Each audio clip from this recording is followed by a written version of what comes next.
amigos? Bienvenidos a su programa 18 minutos. Soy Francisco Rodríguez Aguirre, presidente de Smart Speakers, el principal buró de conferencistas de Latinoamérica. Y me acompaña mi amigo Alfonso. Pancho, qué gusto saludarte a ti y a toda tu audiencia con un gran invitado que estoy seguro que nos va a deleitar en estos 18 minutos. ¿Quién está con nosotros, Pancho? Él es Salomón Chertorivsky y voy a permitirme leer su bio. Él es licenciado y maestro en Economía por el ITAM, con una maestría de Harvard en Políticas Públicas. Ha sido profesor del CIDE y del ITAM y de la Ibero. Fue secretario de Salud Federal. También fue secretario de Desarrollo Económico en la Ciudad de México. Y ha sido candidato en el 18 y en el 24 a la jefatura del gobierno de la Ciudad de México. Y también ha sido un gran empresario, emprendedor en el mundo de la óptica, ¿verdad? Así es, querido Francisco. Mucho gusto en verte, mucho gusto en saludarlos, Alfonso. Encantado de estar aquí. Pues mil gracias por acompañarnos. ¿Cómo ves los primeros pasos que ha estado tomando Claudia Sheinbaum para formar su gobierno? Mira, yo creo que hay que hacer una evaluación seria de lo que viene. Sí. Y yo empezaría con algo. A ver, a la gente en lo profesional se nos mide en plural por lo que ya hicimos cuando tuvimos la oportunidad de hacerlo. Lamentablemente los resultados de gobierno en la Ciudad de México son bastante pobres. Sí. Lo que pasó en el manejo de la pandemia, lo que ha pasado con el manejo de la economía, en donde la ciudad dejó de crecer y generar empleos, la falta de construcción transparente de la vivienda, la falta de movilidad, el gran reto que tenemos porque nuestra contaminación simplemente está empeorando, lo que se dejó de hacer en materia de agua y la crisis que hoy tenemos al respecto. Entonces, tenemos una medida objetiva para poder pensar cómo viene. Ahora, yo digo, eso lo veo preocupante. Por el lado positivo, a mí sí me han gustado los nombramientos de su gabinete. Sí. Gente más técnica, ¿no? Hay gente muy seria, el doctor David Kersenovich, creo que es un hombre sabio, conocedor, y que llega a un sector muy golpeado y que meterá seriedad y meterá orden. La secretaria de Energía, Luz Helena González, es una profesional de la administración pública, sabe lo que se tiene que hacer, sabe cómo hacerlo, con discreción además, que la ha caracterizado. Un sector que necesita en el espacio de la generación eléctrica, si queremos realmente aprovechar el nearshoring y otras cosas, necesitamos por lo menos 20,000 millones de dólares de inversión que va a tener que venir de recursos privados. En el tema de Pemex necesitamos dejar de perder dinero. Y qué bueno que llega una gente seria. Yo creo que Alicia Bárcena, Medio Ambiente, está muy bien, es una mujer experimentada y conoce ese tema. Me parece que Juan Ramón de la Fuente pues es un hombre serio y nos urge meterle un poquito de seriedad a nuestras relaciones internacionales que han estado tan mal. Y termino con esto. El secreto pues va a estar en si la presidenta escucha a sus gabinetes.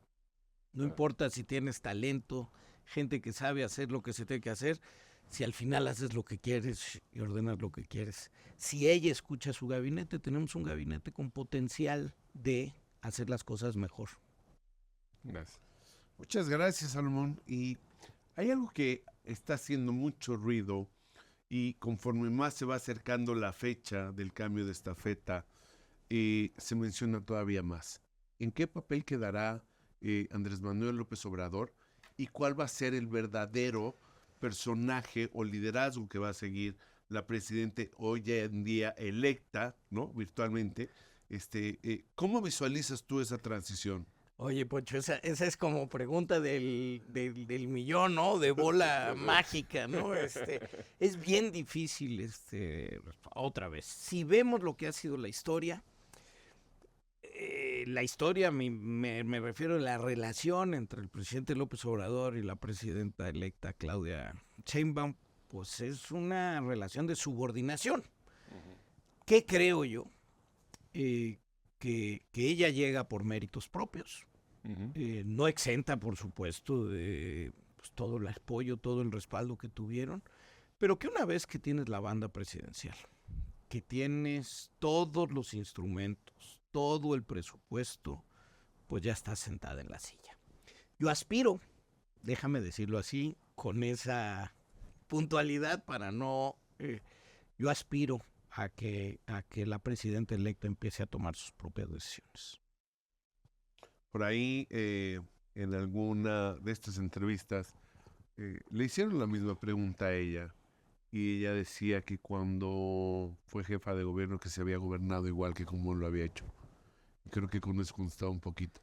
Y como bien lo dices, el otro día escuchaba yo en diferentes medios, cuando ya tienes la envergadura de la banda presidencial, de todo lo que involucra el ser presidente de nuestro país, en este caso presidenta, creo que las condiciones cambian. Y eventualmente, bueno, esperemos que esto sea a lo mejor por por el país y por los mexicanos, ¿no? Así es, Poncho. Así es. Esperemos que realmente tome el mando, que escuche a su gabinete, que vuelvan a basar una parte importante de la política pública y la administración pública en la evidencia que se ha dejado de utilizar y que nos pongamos serios porque el país tiene enormes retos y problemas.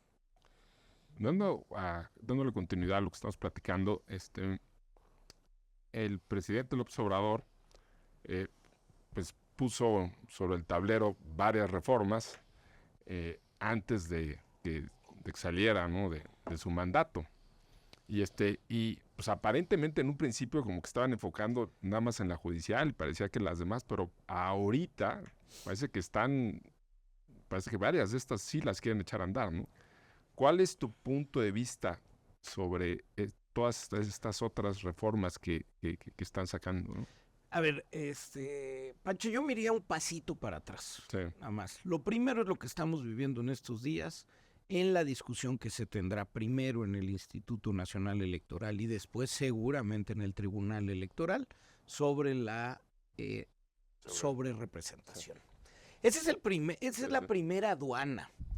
Sí.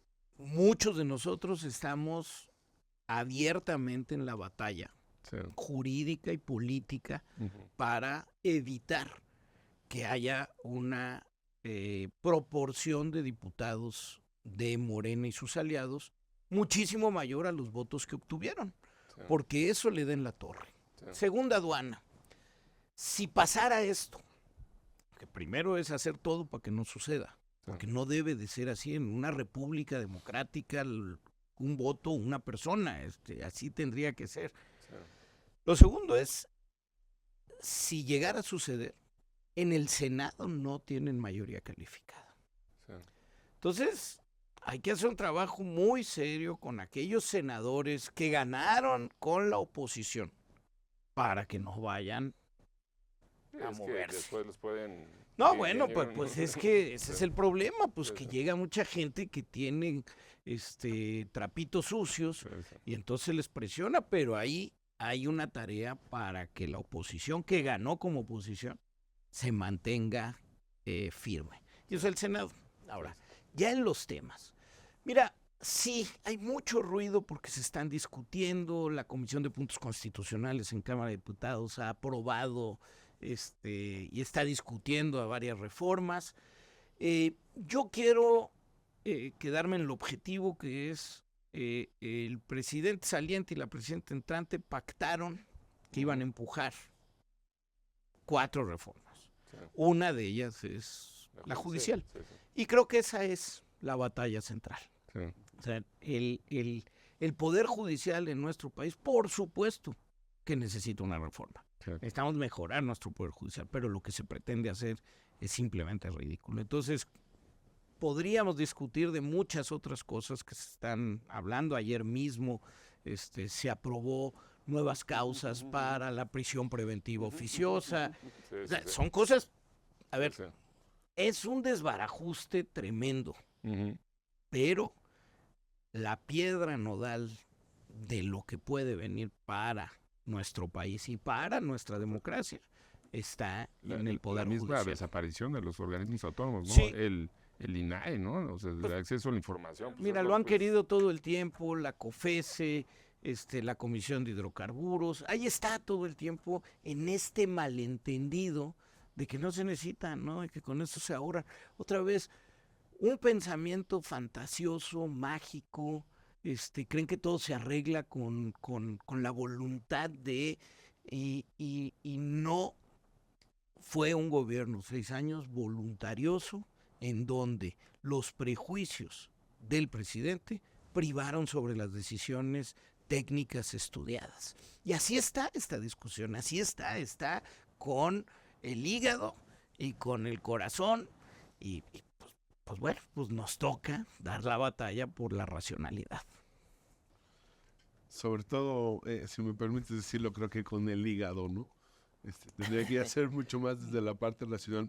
Pero precisamente haciendo referencia a este tema, Salomón, ¿cómo visualizas tú al partido Morena ya con AMLO como no presidente? ¿Cómo se visualiza ese camino? ¿Desdibujado? Está interesantísimo, porque nunca han sido un partido. Realmente es una bola de groupies alrededor de una figura de liderazgo. A ver, si pudiera yo hacer un símil, me ha pasado, Pancho seguro lo han observado, cuando hay un patriarca de una familia muy importante en los negocios y fallece, muchas veces los hijos se hacen un relajazo. No, yo creo que eso va a ir sucediendo. Sin el patriarca en la silla, yo creo que muchos de estos grupos que nunca se formaron realmente en torno a una verdadera ideología, a un plan de trabajo serio, a una idea de país, sino a escuchar y aplaudir a la figura presidencial, pues yo estoy convencido que se va a ir desmoronando, que en 6 años Morena va a estar muy desarticulado y pues no va a lograr consolidarse como una fuerza política. ¿Y tú cómo ves qué pasará con la oposición para las próximas elecciones? Pues ahí tenemos una gran responsabilidad. El PRD, a mí me duele, desapareció. El PRI, yo creo que con Alito Moreno tiende a desaparecer. O sea, él va a ser el sepulturero de una institución histórica en nuestro país. Acción Nacional, veremos la seriedad que le meta a sus liderazgos para reencaminar ese partido más conservador, pero con principios y valores. Si lo logran volver a enaltecer y hacerlo otra vez, decisiones más democráticas. Y para mí, y pues por supuesto, y me perdonarán, pues no soy objetivo, soy parte yo, integrante, competí a la jefatura de gobierno con Movimiento Ciudadano, fui diputado federal con Movimiento Ciudadano y soy el presidente del Consejo Consultivo Nacional. Yo creo que el futuro de la oposición está en Movimiento Ciudadano. No tengo la menor duda que en esta elección vimos que la juventud le gusta la propuesta de Movimiento Ciudadano y le gusta la forma de comunicar de Movimiento Ciudadano. Va a ser nuestra tarea ser una oposición verdaderamente seria, responsable y que de oposición nos podamos convertir en la alternativa para gobernar el país. Yo creo que ahí está la tarea, pero mi apuesta y mi certeza, les diría, está en que Movimiento Ciudadano se va a convertir en la fuerza política relevante. Yo la verdad es que coincido contigo, ¿no? Definitivamente las nuevas generaciones tienen y tendrán mucho que ver precisamente en el futuro del país, porque precisamente coincido contigo un poquito con lo que va a terminar sucediendo con estos partidos históricos, ¿no? Que vienen de antaño y otros que seguramente ante la falta de liderazgo se estarán desdibujando, y entonces es donde se ven las nuevas oportunidades, ¿no? Así es. Y miren, pues es que muchas veces no lo pensamos, pero la mitad de la población del país tiene menos de 32 años. Es decir, México todavía es un país muy joven. Entonces, si no, porque nos dicen mucho, es que los jóvenes no están interesados en No, la política no le habla a los jóvenes y no se acerca con los temas que le llaman la atención a los jóvenes. Poncho, tú y yo platicábamos antes de entrar al aire sobre medio ambiente. Bueno, ese tema, cuando hablas de cambio climático, cuando hablas de energías limpias, a la juventud sí le mueven esos temas. Pues tenemos que acercarnos con los temas que ocupan y preocupan a las juventudes. Y creo que ahí va a ser la clave para poder cambiar y tener una alternativa. Tú eres economista, Sí. Salomón. ¿Cómo ves? Oye, buen economista, además. Claro, claro. Me formé en Harvard. Bueno, en el pero eso ITAM, te en el diría ITAM. más bien. Y he dado batallas que han sido, porque ya luego, pues, como le hacen mucho ruido, pero pues no se acuerdan, pero fuimos nosotros, lo digo en plural, pero yo lo lideraba, quienes iniciamos la batalla en 2014, hace 10 años, por el incremento del salario mínimo. En ese entonces todos nos decían, es imposible, va a haber inflación, desempleo. Fuimos haciendo todo lo necesario, la parte científica, la parte jurídica, para reformar la Constitución, para desindexar el salario mínimo de los demás precios a los que estaba atado. Y hoy es una realidad. Entonces sí, soy economista y de economista de hueso duro. ¿Cómo ves la economía de México y también la economía global? Porque influye mucho la economía, Sí. sobre todo de Estados Unidos, ¿no? ¿Cómo la ves tú? Mira, a ver, a mí me preocupa Ujú, la economía nacional ujú, y la economía que va a recibir Claudia Sheinbaum.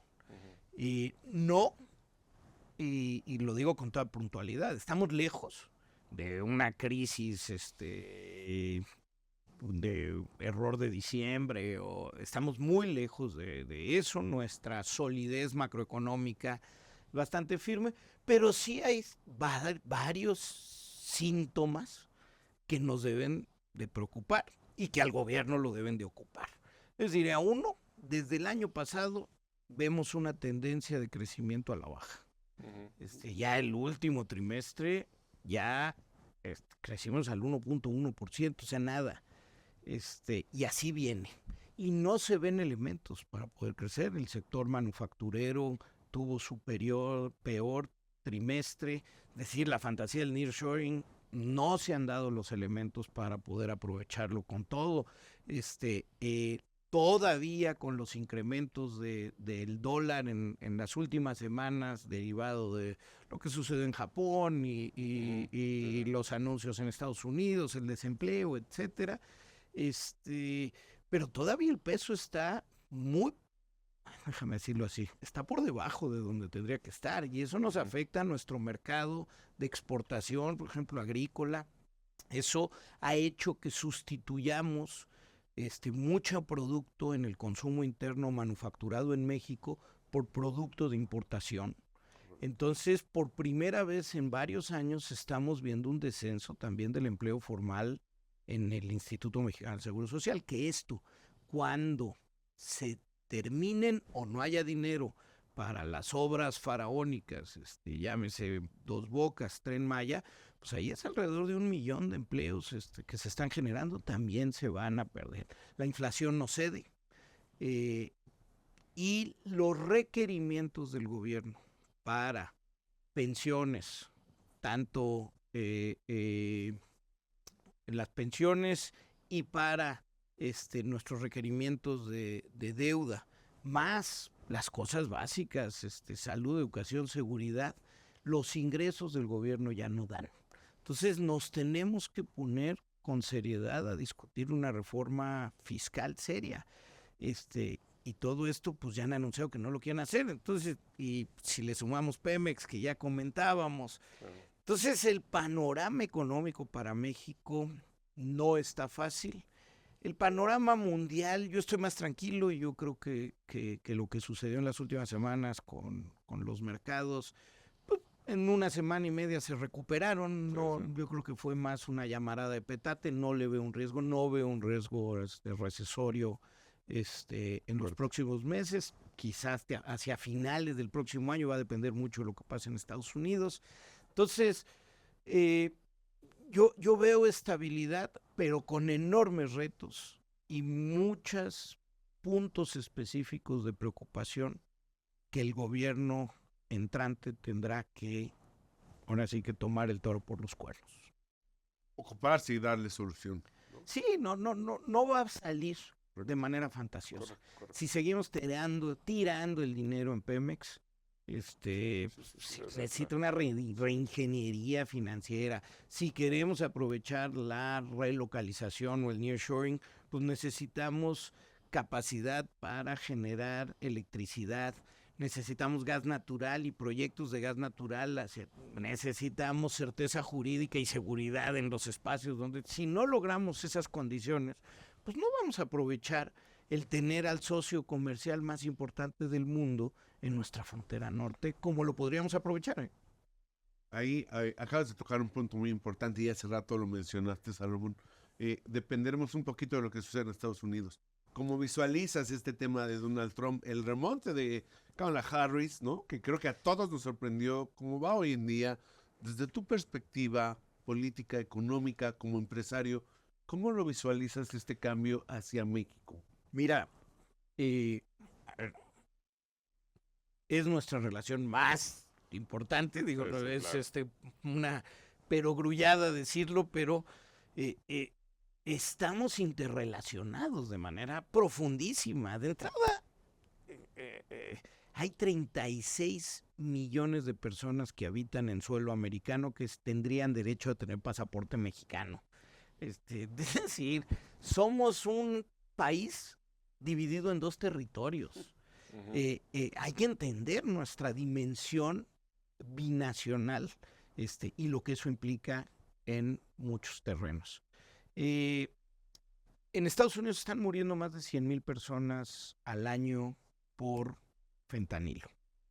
Va a ser quien gane su preocupación más relevante en la relación con México, y esa nos tiene que ocupar y nos tiene que hacer actuar en consecuencia. El tema migratorio, estamos viviendo un fenómeno que no había existido.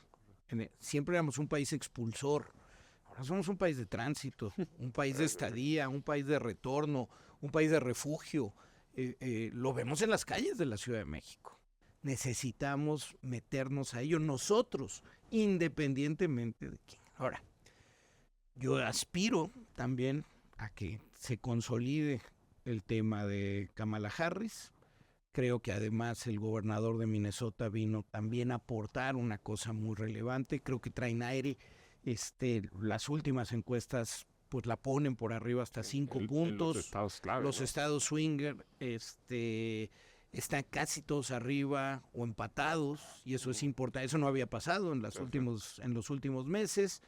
Y mira, para México y para el mundo, tener una gente sensata al frente de el país más poderoso del mundo es fundamental. Entonces, yo aspiro a que llegue Kamala Harris, y con ella pues va a ser muy interesante porque habrá por primera vez 2 mujeres gobernando México y los Estados Unidos, y esa relación puede ser muy interesante. Ahora, el gobierno mexicano tiene frente a los Estados Unidos, insisto, el tema del fentanilo, el tema migratorio, el tema comercial, que siempre va a estar ahí, además con la posibilidad de abrir a una revisión el TEMEC hacia el 2026. Entonces, pues que llegue Kamala Harris y que se establezcan puentes de diálogo constante para entrarle con seriedad a los problemas. Pues muchísimas gracias, Salomón. Ya nos pasamos de los 18 minutos, pero pues, ha estado muy interesante. No, hombre, muchas gracias a ustedes, de verdad un gustazo. Saludos a toda la audiencia. Muchas gracias, Salomón. Nos vemos la próxima. Encantado. Hasta luego, amigos de 18 minutos.